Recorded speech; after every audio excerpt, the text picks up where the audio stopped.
அழைக்கிறான் மாதவன். எல்லோருக்கும் வணக்கம். ஸோ இன்றைக்கி நம்ம பேச போகிற ஒரு டாபிக் வந்து ரொம்ப ஒரு முக்கியமான ஒரு டாப்பிக்கு. தயவு செஞ்சு ஸ்கிப் பண்ணாதீங்க. இந்த வீடியோவை வந்து நான் ஒரு ஷார்ட்ஸில் பேசி போடும்போது அதுக்கு நிறையா வந்து ரெஸ்பான்ஸ் இருந்தது. ஸோ அதை பார்த்து தான் சரி இது ஒரு லாங் வீடியோவாக கொடுத்தா இன்னும் நிறைய பேருக்கு போய் சேருமோன்றதுக்காக இதை வந்து லாங் வீடியோவாக கொடுக்குறேன். ஸ்கிப் பண்ணாமல் முழுமையாக பாருங்கள். ஸோ நம்மளோட வாழ்க்கையை மாற்றக்கூடிய ஒரு வார்த்தை ஒன்று இருக்குது. என்னென்னா நோ. ஸோ எத்தனை பேர் நம்ம வந்து நோ சொல்லியிருக்கோம் அப்படின்னு சொல்லி நீங்கள் கவனித்து பாருங்கள். இப்போ நான் அதை பற்றி நான் சொல்லி வரேன், நீங்கள் புரிஞ்சிக்க முடியும் இந்த ஒரு விஷயத்த. பொதுவாகவே யாராவது ஏதாவது வந்து ஒரு விஷயத்தை கேட்டாங்க அப்படின்னா அந்த விஷயத்துக்கு நம்ம நோ சொல்லியிருக்கவே மாட்டோம். ஃபார் எக்ஸாம்பிளுக்கு யாராவது வந்து பணம் கேட்குறாங்க அப்படின்னா பணம் வந்து உங்கள் என்னால் கொடுக்க முடியாதுன்ற மாதிரி இருந்தாலும் நீங்கள் வந்து கொடுப்பீங்க. அது ஏன் அதை செய்கிறோம் அப்படின்னா ஒரு பயம் ஒன்று க்ரியேட் ஆகுது. அவங்க என்ன நம்மளை பற்றி நினைப்பாங்கன்றது தெரியல. ஒருவேளை அவங்க வந்து கோபப்பட்டுருவாங்களோ இல்லை வந்து அவங்க வந்து நம்மளை தவறாக புரிஞ்சுப்பாங்களோ இப்படின்னக்கூடிய விஷயங்கள் தான் வந்து நோ சொல்ல வேண்டிய இடத்துலையும் நம்மளால் முடியவே இல்லை அப்படின்னாலும் அதுக்கு நம்ம எஸ் சொல்லிகிட்டு இருக்கோம். இதுக்கு பின்னாடி ஒரு முக்கியமான காரணம் என்ன அப்படின்னா நம்மளுக்கு சின்ன வயசுலேருந்து நிறைய விஷயங்கள் டீச் பண்ணியிருப்பாங்க. என்னென்னா மற்றவங்களை காயப்படுத்தாமல் நடந்துக்கோ, மற்றவங்களுக்கு உதவியாக இரு, மற்றவங்களுக்கு ஹெல்ப்னா இமீடியட்டாக பண்ணு இப்படின்னக்கூடிய நிறைய விஷயங்கள் வந்து நம்மளுக்கு சின்ன வயசுலேருந்து மற்றவங்களோட சந்தோஷத்துக்கு மற்றவனை வந்து மகிழ்ச்சி படுத்திகிட்டே இருக்கிற மாதிரியான விஷயங்களை வந்து நம்மளுக்கு நிறைய டீச் பண்ணியிருப்பாங்க. ஸோ அங்கேருந்து கொஞ்சம் கொஞ்சமாக நம்ம வந்து மற்றவங்களுக்காகவே நம்ம வாழ்ந்துட்டுருப்போம். இப்போ இது ஒரு லிமிட் வரைக்கும் நம்மளுக்கு ஓகேவாக இருக்கும். ஆனால் ஒரு கட்டத்துக்கு மேலே நம்மளோட சுயத்தையே நம்ம இழக்கிற மாதிரியான ஒரு ஃபீல் வரும். இப்போ ஒரு எக்ஸாம்பிளுக்கு உங்களோட லைஃபே நீங்கள் எடுத்துக்கோங்க. எத்தனை இடத்துல நீங்கள் நோ சொல்ல வேண்டிய இடத்துல நோ சொல்லாமல் நீங்கள் இன்னைக்கு வரைக்கும் சஃபர் ஆகிட்டு இருக்கீங்கன்னு கொஞ்சம் யோசிச்சு பாருங்கள். இப்போ நிறைய ஒரு எக்ஸாம்பிளுக்கு ஒருத்தர் வந்து பணம் கேட்பாங்க. அந்த இடத்துல உங்கள் கையிலேயே பணம் இல்லாமல் இருக்கும். ஆனால் நீங்கள் இன்னொரு இடத்துல பணம் வாங்கி அதை பெரட்டி அவங்ககிட்ட நீங்கள் கொடுப்பீங்க. சரி நம்மகிட்ட கேட்டுட்டாங்களே அப்படின்றதுக்காக ஒன்று. அதே மாதிரி வந்து இந்த பிஸ்னஸை நீயும் நானும் சேர்ந்து பண்ணலாமா அப்படின்னு சொல்லி கேட்டிருப்பாங்க. அதுக்கும் வந்து நோ சொல்ல தெரியாமல் சரி ஓகே அப்படின்னு சொல்லியிருப்பீங்க. ஆனால் அது நாளைக்கு ஒரு சில நாட்களுக்கு அப்புறம் வந்து பார்த்தீங்க அப்படின்னா ஒரு முறிவில் கொண்டு போய் விடும்போது அப்பயே தோணுச்சுது 2 பேர் சேர்ந்து பண்ணியிருக்கிறது பெட்டராக இருந்திருக்காது, அப்பயே வேண்டான்னு சொல்லியிருந்துருக்கலாமோ, ஆனால் எப்படி நோ சொல்கிறதுன்னு தெரியல அப்படின்னக்கூடிய ஒரு விஷயமா இருக்கட்டும். இதை நீங்கள் எதை வேணால் எடுத்துக்கோங்க. இதை பண்ணலாமா அதை பண்ணலாமா, இல்லை இதை எனக்கு செய்கிறியா இதை எனக்கு கொடுக்குறியா அப்படின்னு சொல்லி கேட்கும்போது நோன்னு நம்மளுக்கு சொல்ல தெரியாததுனால நம்ம நிறைய இடங்களில் சஃபர் ஆகும். நிறைய விஷயங்களை நம்ம இழப்போம். இன்னொருத்தர்கிட்ட நம்மளோட மரியாதையை இழப்போம். ஸோ நமக்கும் உறவினர்களுக்கும் இடையில் இருக்கக்கூடிய அந்த உறவை நம்ம இழப்போம். ஃப்ரெண்ட்ஸ் சர்க்கிளில் ஃப்ரெண்ட்ஸை இழப்போம். இந்த மாதிரி நிறைய விஷயங்களை வந்து நம்ம இழப்போம். காரணம் என்ன அப்படின்னா சரியான இடத்துல நோ சொல்லாதது தான். எல்லா இடத்துக்கும் நீங்கள் சொல்லிகிட்டு இருக்கீங்க. உங்களால் எனர்ஜியே இல்லை, உங்களால் வெளியே ட்ராவல் பண்ண முடியாது அப்படின்னா முடியாதுன்னா முடியாது தான். அந்த இடத்துல வெளியே போகலாமான்னு யாராவது கேட்கும்போது ஐயோ என்ன நினச்சிப்பாங்க தெரியல, சரி ஓகே எஸ் சொல்லுவோன்னு சொல்லிட்டு சரி போகலாம் அப்படின்னு சொல்லிட்டு உங்களோட உடம்பை நீங்கள் வந்து காயப்படுத்திட்டு இருக்கிறீங்க. நல்லா புரிஞ்சுக்குங்க. எப்போ நீங்கள் நோ சொல்லாமல் இன்னொருத்தருக்கு எஸ் சொல்கிறீங்களோ உங்களுக்கு நீங்கள் மறைமுகமாக நோ சொல்கிறீங்கன்னு அர்த்தம். அப்போது நோ சொல்லாதப்போ எல்லா இடத்துக்கும் எஸ்ன்னு சொல்லிகிட்டே இருந்தீங்கன்னா அது ஒரு மிகப்பெரிய ஒரு ஆபத்தான ஒரு விஷயமாக மாறும். என்னோடய வாழ்க்கையிலே நான் நிறைய விஷயங்கள் அதை வந்து நான் ஃபேஸ் பண்ணியிருக்கேன். அதுக்கப்புறம் தான் நிறைய இடங்களில் வந்து நான் அதை மாற்றிக்கிட்டு ஓகே இந்த இடத்துல வந்து நமக்கு சொல்கிறதுனால ஒரு குற்றமும் இல்லை, இந்த இடத்துல எப்படி அதை சொல்லணுமோ அப்படி நம்ம கன்வே பண்ணலான்னு சொல்லி நிறைய இடங்களில் வந்து நான் நோ சொல்ல பழகினேன். ஸோ நோ சொல்ல பழகினதுக்கப்புறம் தான் என்னோடய வாழ்க்கையில் நிறைய விஷயங்கள் மாறுறதை என்னால் பார்க்க முடிஞ்சுச்சு. ஸோ அப்போ தான் நான் ஒரு விஷயத்தை ரியலைஸ் பண்ணுறேன். நோ அப்படின்னு சொல்லக்கூடிய வார்த்தை மற்றவங்களை காயப்படுத்துறது கிடையாது, நம்மளை பாதுகாத்துக்கிறது. அது ஒரு பாதுகாப்பு சுவர். அது ஏன்னா எல்லா இடத்துலையும் வந்து நம்ம எஸ் சொல்லிட்டோம்னா இன்றைக்கி கிடக்கூடிய இந்த ஒரு உறவு நீங்கள் எஸ் சொன்னதுனால என்றைக்கோ ஒரு நாள் திரும்ப அது வந்து கெடதான் போகுது. அப்போது இந்த பிரச்சனை நடந்து இங்கே ஒரு செயல் நடந்திருக்குல்ல, இந்த செயல் நடந்து ஒரு ப்ராப்ளம்குள்ளே போகும்போது அந்த உறவுகள் கடைசி வரைக்கும் இல்லாமையே போயிடும். ஆனால் இன்றைக்கி நான் வந்து இல்லைங்க அப்படின்னு சொல்லி நான் ஒரு நோ சொல்லிட்டேன்னா அட்லீஸ்ட் அந்த உறவு எனக்கு மெயின்டைனாக ஆகும். அப்போ இது உறவை கெடுக்கிறது எஸ் சொல்கிறது தான், நோ சொல்கிறது கிடையாது. நீங்கள் நல்லா கவனிச்சு பாருங்கள். எத்தனை இடத்துல நோ சொல்கிறதுக்கு பதிலாக எஸ் சொல்லிவிட்டு நீங்கள் உட்காந்து வருத்தப்பட்டிருக்கீங்கன்னு யோசிச்சு பாருங்கள்.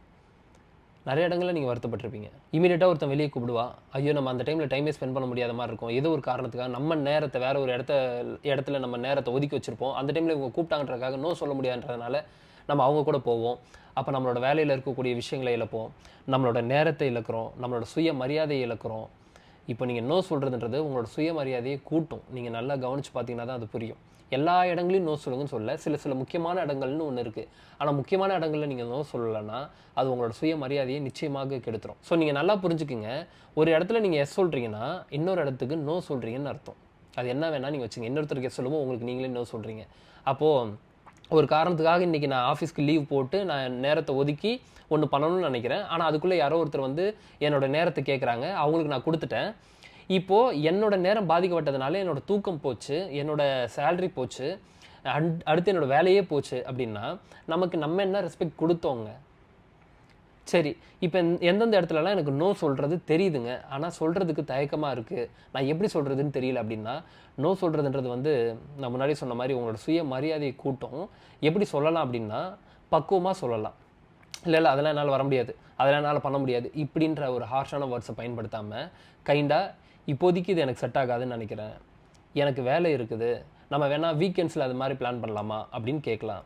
இல்லை வந்து இப்போ திடீர்னு வந்து ஒருத்தவங்க வந்து வா இப்போ இமீடியட்டாக போகலாமா அப்படின்னு சொல்லி கேட்கும்போது, திடீர்னு இவ்வளோ குயிக்காக வந்து நீங்கள் பிளான் கேட்டிங்கன்னா என்னால் வந்து எக்ஸிக்யூட் பண்ண முடியாது. நம்ம என்ன பண்ணலான்னா இந்த வீக்கெண்டில் வேணால் நம்ம பிளான் பண்ணலாம். அப்படி இல்லைனா நாளைக்கு ஈவினிங் ஒரு 6 o'clock மேலே ஃப்ரீயாக இருக்கேன், அப்போ வேணால் நீங்கள் சொல்லுங்கள், வேணால் போகலாம். ஸோ அது வரைக்கும் என்னால் ஃப்ரீ இல்லை, அது வரைக்கும் என்னால் எதுவும் பண்ண முடியாதுன்னு சொல்லி கரெக்டாக கிளியர் டைம் சொல்லி எப்போ டைம் ஸ்பெண்ட் பண்ண முடியுமோ அப்போ பண்ணுங்கள்.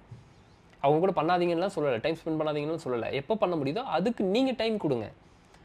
அவங்க கூப்பிட்ற நேரத்துலேயே நீங்கள் அவைலபிளாக இருக்கணுன்ற அவசியம் கிடையாது. அப்போ அதுக்கு நோ சொல்லலைன்னா நிறைய விஷயங்கள் சஃபர் ஆகும். அப்போது ஒரு பிஸ்னஸ்க்கு ஒருத்தவங்க வந்து கேட்குறாங்களா, நம்ம 2 பேர் சேர்ந்து பிஸ்னஸ் பண்ணலாமா அப்படின்னு சொல்லி கேட்குறாங்கன்னா, அது உங்களுக்கு ஓகேவா படலை, அது நாளை பின்ன வந்து ஒரு பிரச்சனையாக மாறும், இந்த இடத்துல நம்ம நோ சொல்லணும்னு உங்களுக்கு தோணுதுன்னா, எனக்கு பார்ட்னர்ஷிப் பிஸ்னஸ் செட் ஆகாது அப்படின்னு நான் ஃபீல் பண்ணுறேன், இந்த இடத்துல நம்ம 2 பேத்துக்குள்ள ஒரு மனம் முறிவு வந்துருமோன்னு ஒரு பயம் இருக்குது, அதனால் வந்து நம்ம இப்படியே பண்ணலாம், நான் உங்களுக்கு எந்த ஹெல்ப்னாலும் நான் பண்ணித்தரேன், வெளியே இருந்து நான் எந்த ஹெல்ப்னாலும் பண்ணித்தரேன், ஆனால் இந்த ஒரு விஷயத்தை வந்து நம்ம சேர்ந்து பயணம் பண்ண வேணாம்னு நினைக்கிறேன், ஒரு நல்ல ஒரு ஃப்ரெண்டாக மட்டும் இருப்போம் அப்படின்னு சொல்லலாம். எந்த மாதிரி அதை ரொம்ப கைண்டான வேர்ட்ஸை பயன்படுத்தி நம்ம நோ சொல்ல முடியுமோ அந்தளவுக்கு சொல்லி பழகுங்க. இது ஒன்றும் வந்து பிறக்கும் போதே இருக்கக்கூடிய ஒரு திறமெல்லாம் கிடையாது, இது வளர்த்துக்கக்கூடிய ஒரு விஷயம் தான். டெய்லி நீங்கள் ப்ராக்டிஸ் பண்ண வந்துடும்.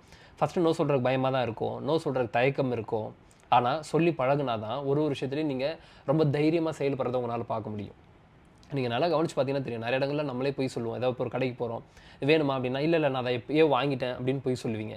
இந்த இடத்துல இல்லை, இதுதான் எனக்கு பிரச்சனை இருக்குது, வேண்டாம் அப்படின்னு சொல்லி ஒதுக்குறதுக்கு கூட நம்மளுக்கு தைரியம் இருக்காது. ஸோ இது எல்லாமே இந்த ப்ராக்டிஸ் மூலமாக தான் வந்து வருமே தவிர வேறு எதன் மூலமாகவும் இதை நீங்கள் கொண்டு வர முடியாது.